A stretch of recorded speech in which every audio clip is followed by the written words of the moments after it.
Your child is at risk if he or she has access to the internet. And yes, you need to be monitoring them now. Here's why. Sextortion. An individual late at night thought he met a young, attractive female. It was not. Got sextorted within just really a few hours, committed suicide. These victims we're talking about kids. Absolutely. Some of the youngest around 8. It's something that can happen to anybody at any time, and it's happening in a matter of hours. And they're good at what they do. They've done it for so long. It's really important to talk when it happens, not if. It's an epidemic.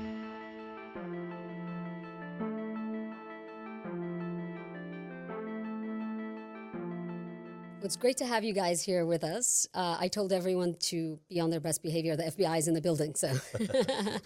So before we continue, I do want to introduce you guys formally to everyone so they know who exactly you are. Supervisory Special Agent Rex Miller with the FBI San Antonio Child Exploitation and Human Trafficking Task Force, and Victim Specialist Christy Traver Paul.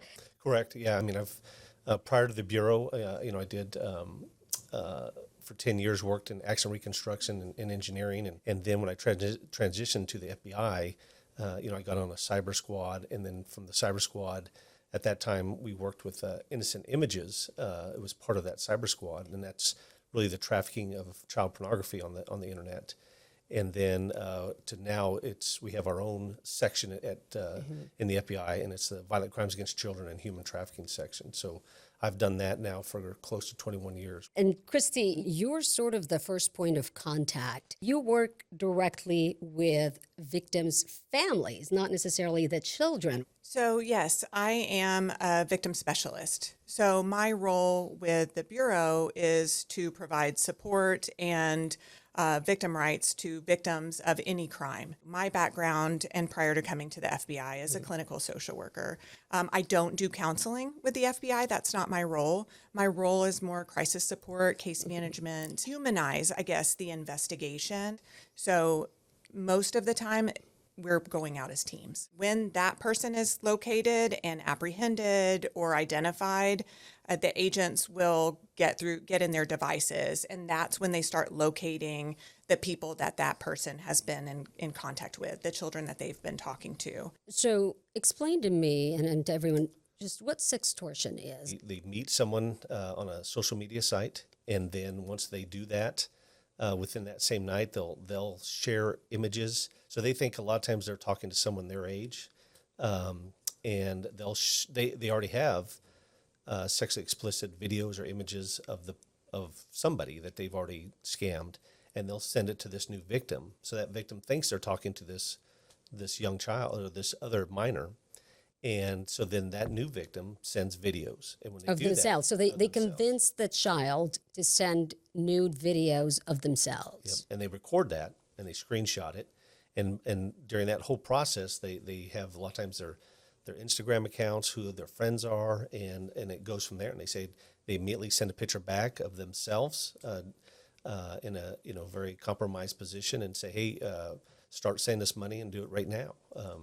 We had a victim up in Austin that I know Chris you work with, and the individual sextorted her for over $21,000, and he just recently got 20 years. But she just couldn't get away from it. How old was that child? She was 16 when it started. And I'm assuming she didn't tell her parents right away, correct? So once they get you the first time, is it when they begin to blackmail you? Yeah. Once they get a little bit of money, they just keep going. And then the child is afraid Correct. to tell their parents, naturally. And what's sad is it's progressing to now we have much more violent acts that they request them to do, either harming animals or other things. We've had a recent case where they made them made them assault other family members in their own family, and so you can imagine that if they try to release that. So it's just a lot of disturbing subjects out there that we are dealing with at all the times, and that's why victim services is so important. Is that we have to immediately get these children the care and the need that they desperately need when they've experienced some of this. You're talking about children committing suicide. Absolutely. Yeah, we had a case where an individual late at night thought he met a young, attractive female. It was not. Got sextorted, and then within just really a few hours, committed suicide. And I wish we could have stopped that guy and say, hey, stop. How old He are was in high school, and so it's just tragic, that they. I wish we could take them all and say, hey, this is very common. They're just trying to scam you. You're going to be okay. Get with law enforcement, and we'll do what we can to help you. The National Center for Missing Exploited Children has a great new program, Take It Down program. People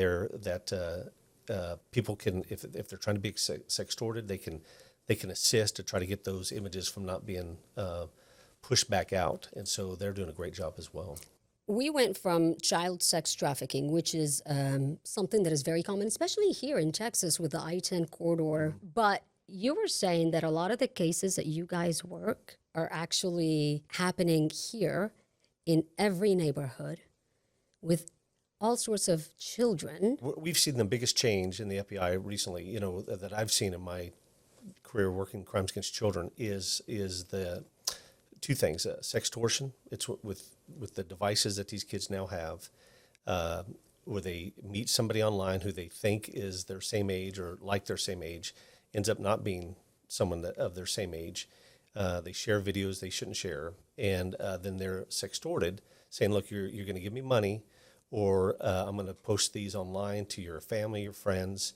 And unfortunately, we've had, especially with young men, a high suicide rate with those. So that's every day I go to the office, we probably receive maybe 5 to 20 a week of these types of crimes. And a lot of times these are the victims themselves calling the FBI and saying, "Please help me. Here, I did something stupid. I need help." Rex was talking about financial sextortion that we're seeing a lot of. And, those are scammers, straight up scammers. They just want money. And the kids aren't telling their parents, and it's happening in a matter of hours. And, these kids a lot of times don't think they can get out of that. And they're in their 15-year-old brain that this is the end of the world. And that's what we see. This is going to ruin their lives. This is why we see the suicides, and especially with boys, because the shame is higher. And so because of all of that, we know that we are very, very conscious and careful about how we make that contact with the parents. We're very well aware that parents, 9.5 times out of 10, are not going to know that any of this has happened. Do you go knock on the door, or do you give them a phone call first? How does that work? We do our best to knock on the door, to have that conversation in person. So I can imagine as a parent, right, somebody comes knocking on your door, and then you're like, "I'm with the FBI." Especially when they say, is this your child? And we're here to talk to you about your child, So teaming up with the agent and myself, I am able to smooth out that initial contact, I guess, and really explain why and what it means. Once you explain what's going on, how often are these parents shocked and they're completely blindsided, had no idea anything was happening? Almost every time. Yes, I agree. How old are we talking? How young, I should say, are we talking? Oh, it's almost any ages, from probably some of the youngest around 8 to 9 up to 17.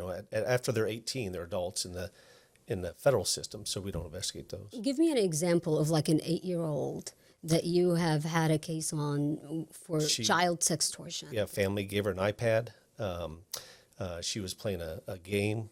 We've seen some of these social media and online gaming sites that a lot of times parents think they're kid friendly, and although they are kid friendly, unfortunately we have predators on there as well, and those predators will then often teach those young kids without even the parent knowing to transition to another social media that's more private, and that's usually where we see stuff happen. Where do they meet?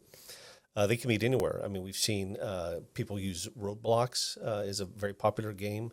So gaming systems are something that's common where predators meet their victims. It's almost, you can define it like this: anything a kid uses, a predator will use as well. I mean, that's without a doubt.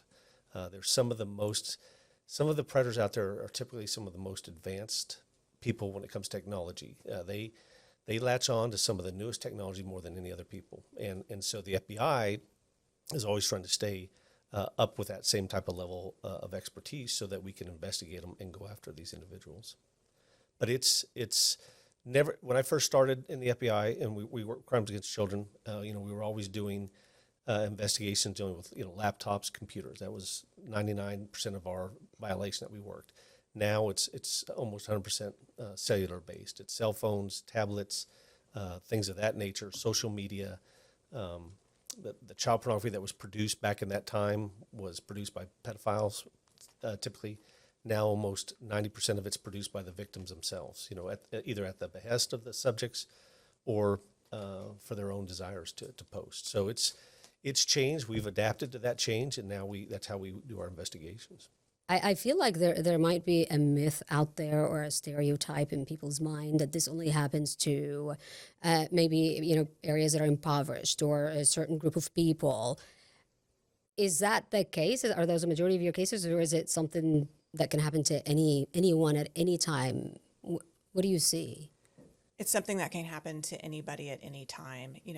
If somebody has a phone or an iPad or access to the internet, they are vulnerable. They are no more vulnerable than anybody else. And why are these parents shocked when they hear it? I think, in my opinion, in my experience, I think that parents don't think their child is going to do it. They've had multiple conversations with their kids about being safe online and, don't talk to people that you don't know and be careful. And so they truly believe that their child is not going to do some of these things. And also that their child would come speak to them if they did, that they would tell them. And we're not seeing that. Because the parents have had these conversations, kids then are like, well, I'm going to get in trouble if I go tell my parent. And my mom or my dad or whomever is potentially going to say, well, we've talked about this. You knew better. Why did you do this? You're grounded. Give me your phone, or whatever. The shame of that. So they don't go to their parents. And I have worked with, victims and families in cases where their abuse has gone on for years. And we had no idea until one kid said something, and, it uncovers multiple kids who have been dealing with abuse by this person for a very long time. Do a lot of these cases happen in affluent neighborhoods as well? And to kids that sometimes you would think you've raised your kid to where they're open and will talk to you. And my kid has great judgment. They would never fall for this. Yes. And, I think in those situations, kids that family has more means and they have more devices, or they're not as involved with their children for different reasons, and I mean, yes, we do. And I get that question a lot. Well, are you guys out here in this neighborhood? And yes, I'll say in my experience, I don't know, Rex, I think San Antonio is made up a little bit different than Austin, but in my experience, we are in the affluent neighborhoods more often than we're not. I'm assuming you get that question because they're probably thinking what? This is happening in my neighborhood? This can't be happening here. Yeah.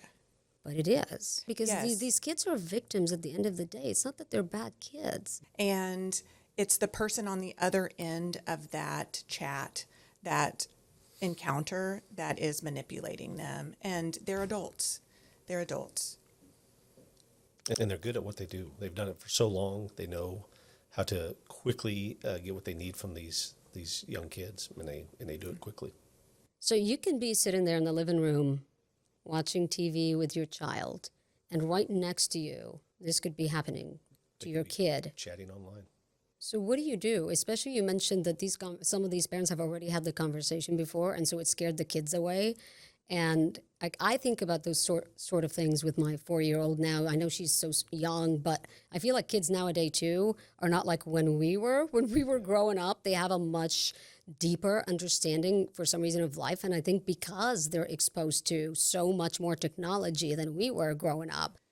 I don't think there's a too soon to talk to your children, especially if they have access to any kind of electronics, gaming, iPads, even the most innocuous game, like Rex was talking about, his example where the child was playing a child-friendly game. We've responded to cases where the child was playing a game called Omelet Arcade, and so that probably was very geared towards children and something that the parent researched, and this is okay for my child, but it had that chat function. Mm-hmm. And so somebody was able to communicate with the child and build rapport and give instruction. So I don't think there's a too young to start having those conversations, especially if they have electronics. And then one thing I would say to parents, in addition to having the how to be safe conversation online, what to do, what not to do, is really have an honest conversation about when it happens. Because I would venture to say that kids are being contacted by somebody they don't know on a regular basis. Now, not every child is responding to those conversations or sending pictures of themselves, but I would be shocked if they had never been at least contacted or attempted to be contacted by somebody that they have never met. So it's really important to talk when it happens, because most likely it will happen, not if. This is how common it is. Sure. And that in my experience, I think, seeing families who have that conversation with each other about when it does, who are you going to talk to? And really being okay with if that is not them. Because sometimes the parents aren't who the child feels most comfortable talking to. And not because they're bad parents or they aren't open with their child, but because they are their parents, because they care about what their parents think. And kids think, well, if my mom knows, she's not going to love me anymore. She's going to love me differently, or she's going to be ashamed of me. And so parents, I think, also need to be okay with, if my child doesn't come to me, I'm okay if they go to another safe adult, an aunt, an uncle, a police officer, a school teacher. Open up to someone else and you won't get in trouble. I think that's, it's, I see online sometimes when anything happens, right, you see all these comments and people are blaming the parents automatically. And I'm very careful of that. Or, it's like, I hate judging, because you never really know what someone is going through, or a lot of times you really are doing your best and it still happens, right? But education and being informed on how to handle something, and that's why this conversation is so important.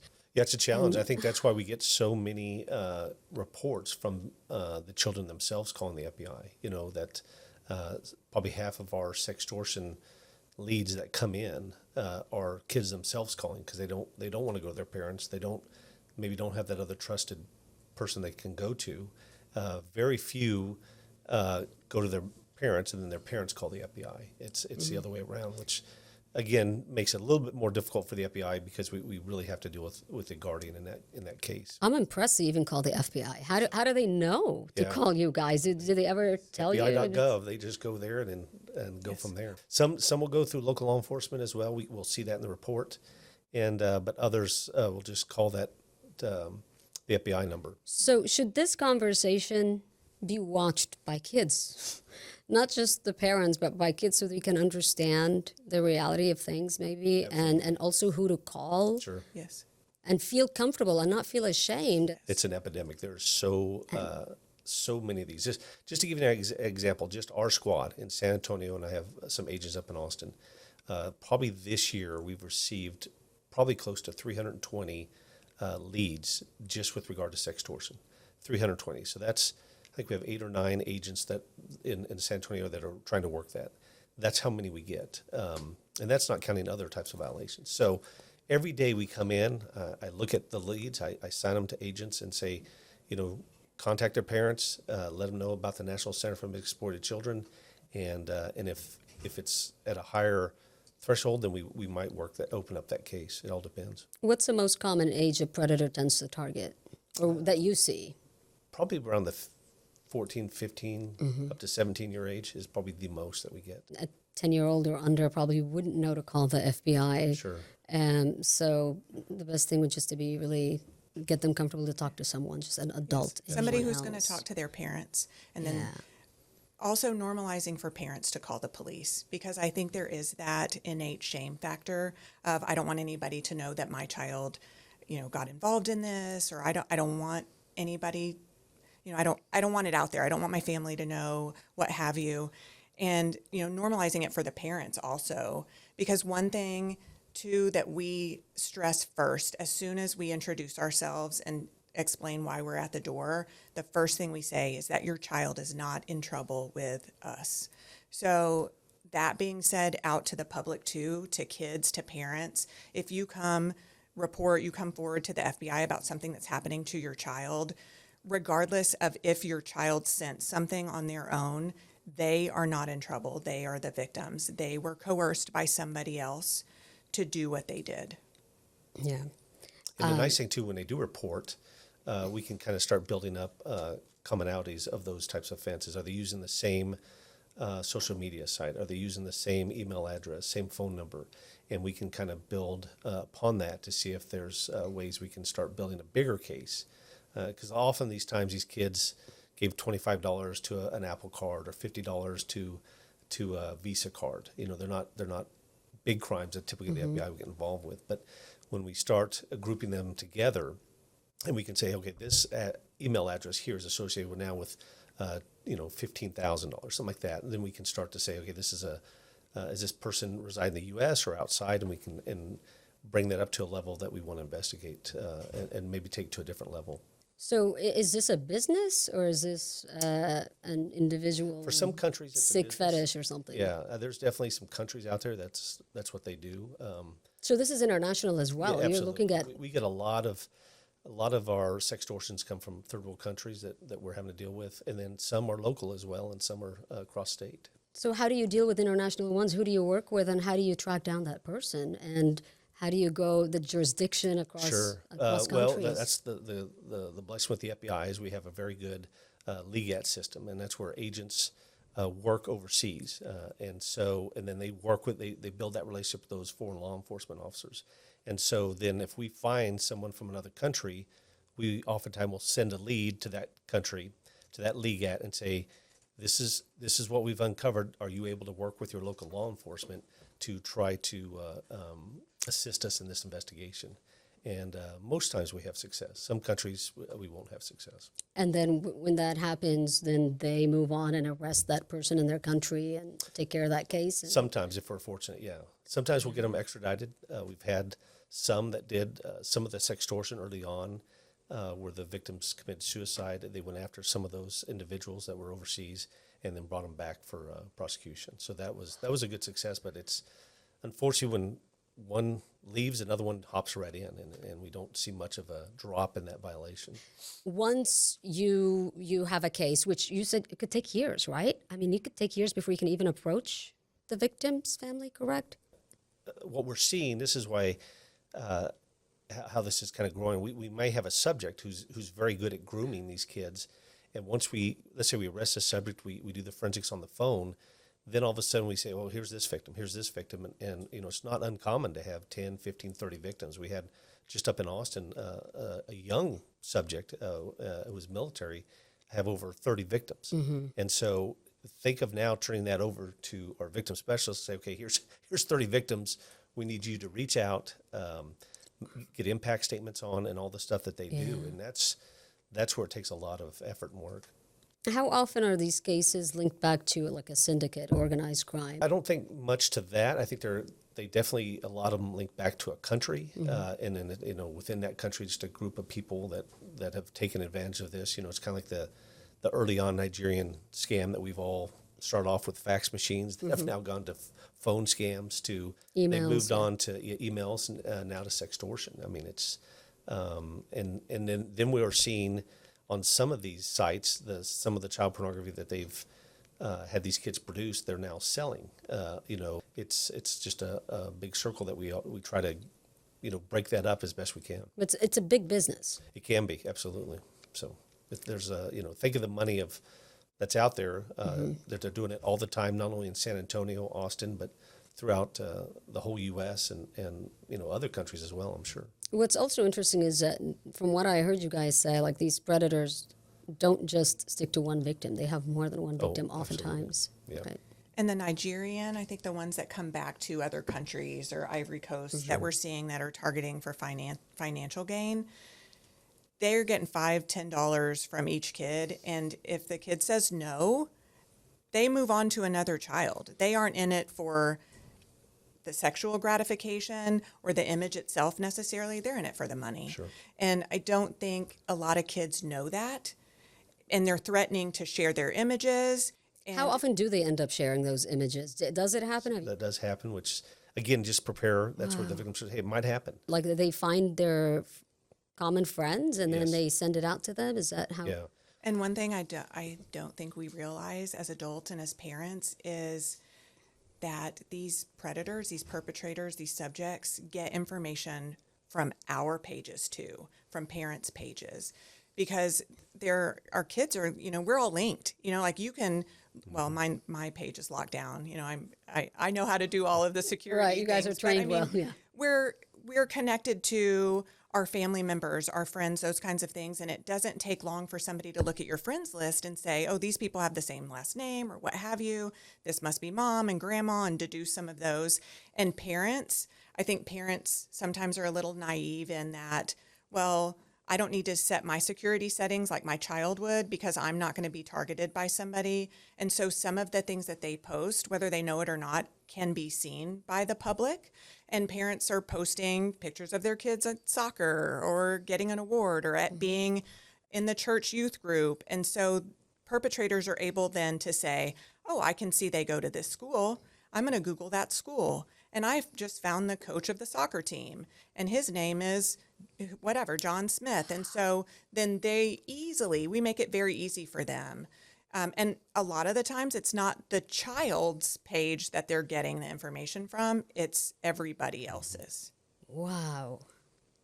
Wow, which really makes you think also as a parent what you post online, because sometimes you are the one exposing, unintentionally exposing your child in ways you don't want. So, And oftentimes it doesn't take much. If you tell a young child, hey, I have pictures of you in a compromised position, I'm going to send it to your parents.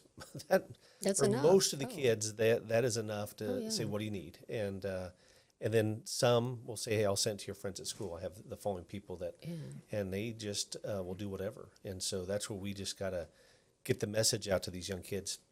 You're not alone. Trust me. And we'll get you help. I would love to hope they come to can the hear office and not open up my computer and not have any leads for a week. but that never happens. But that's not going to happen. And you're talking about just here. Yeah. You're not even talking about around the country, right? Where the FBI is working cases This all is over. Our AOR, area of responsibility, what we receive every day. But from your experience talking to other agents all across the country and investigators, I mean, would you say that this is probably their most common case as well? For crimes against children, yes, this is probably the most issue that we deal with on a daily basis is sextortion. When does the FBI step in versus a local agency? Well, it depends on the violation itself. So, if the subject is in another state and the victim's in one state, then that's when the FBI will get involved, because we can either prosecute the subject or we can prosecute on behalf of the victim. It just kind of depends who has better venue.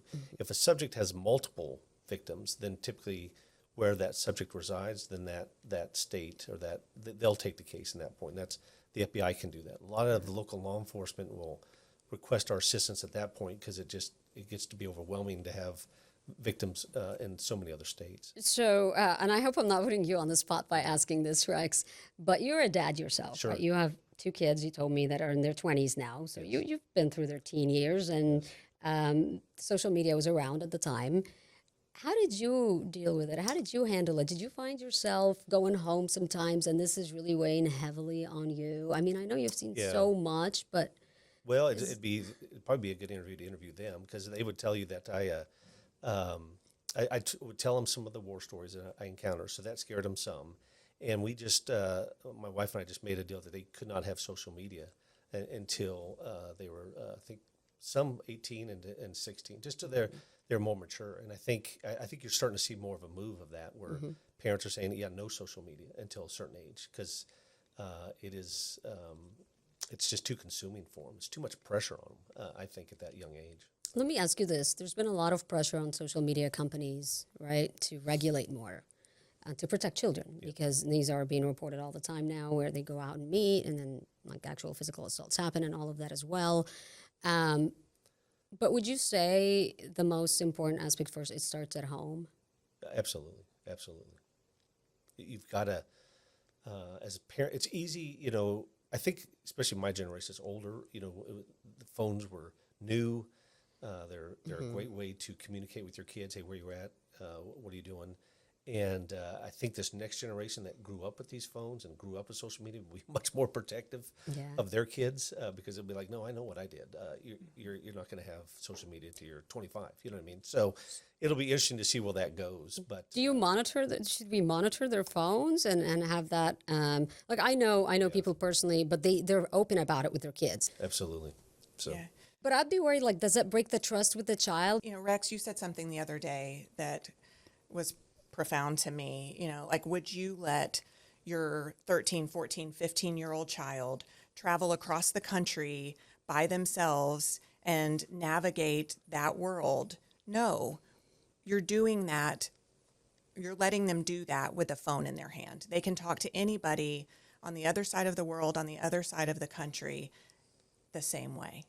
So you have to be involved. And I think there is a way to do that without violating their trust.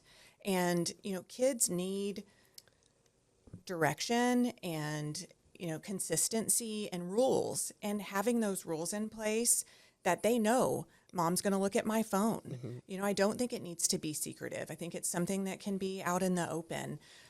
Some of the agents that I work with, they will, the phones don't go into the bathroom or the bedroom. That's one of the rules at their house. That's interesting. They don't. That's a good rule, actually. When it's time to go to bed, everybody, even the parents, put their phone on a charger on the kitchen countertop. And the parents are going to look, and they're going to have random phone checks, and they're going to be their friends on social media. I think too, it's important to know is, when I grew up and did stupid stuff, it wasn't recorded for life. Now things are. When you give these kids this device, it's 4K quality. It goes up to a cloud for storage. It goes on social media, and people capture that, and you can't get rid of that. And it can affect you not only for job applications in the future. We had at one point interns that wanted to apply for the FBI, and because a lot of their social media postings, they were disqualified. So again, you're giving these young kids a device that has a lot of power, and just understand, what that can do in the wrong hands. And I've told parents this too. In all the investigations we've done, it's ironic. Some kids, they can go to websites that might be inappropriate, and then they're like, yep, that's not for me. And they've done well. The same kid in the same household can get addicted to that. And the problem is, as a parent, a lot of times you don't know which kid that is.